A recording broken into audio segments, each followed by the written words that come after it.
Ya, pemirsa Pol TV sebagai media televisi lokal di Kota Palembang terus menunjukkan komitmennya dalam mendukung perkembangan olahraga basket di Sumatera Selatan. Salah satunya melalui keterlibatan sebagai media officer dalam kompetisi Rising Basketball League atau RBL 2026 yang diperuntukkan bagi atlet-atlet muda di Kota Palembang.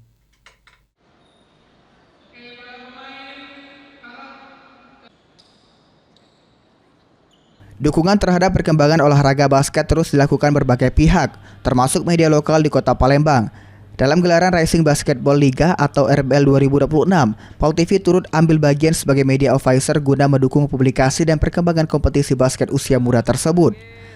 Keterlibatan Pol TV di sejumlah kompetisi lokal menjadi bentuk kontribusi nyata dalam membantu pembinaan dan pengembangan atlet basket muda di Kota Palembang. Melalui pemberitaan dan publikasi yang luas, diharapkan olahraga basket semakin dikenal dan diminati masyarakat, khususnya generasi muda. General Manager Pol TV VI menilai kegiatan ini memberikan dampak positif bagi perkembangan olahraga basket di Kota Palembang. Menurutnya, kompetisi seperti RBL dapat menjadi ruang bagi anak-anak untuk berkompetisi secara sehat sekaligus meningkatkan kemampuan bermain basket mereka.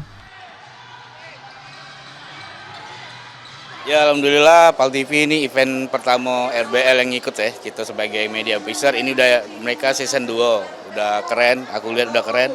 Eventnya klub-klub jadi main KU. Ini main KU jadi pas untuk pembibitan. Mantap. Oke, harapannya sendiri untuk RBL di tahun ke depan mungkin Kak?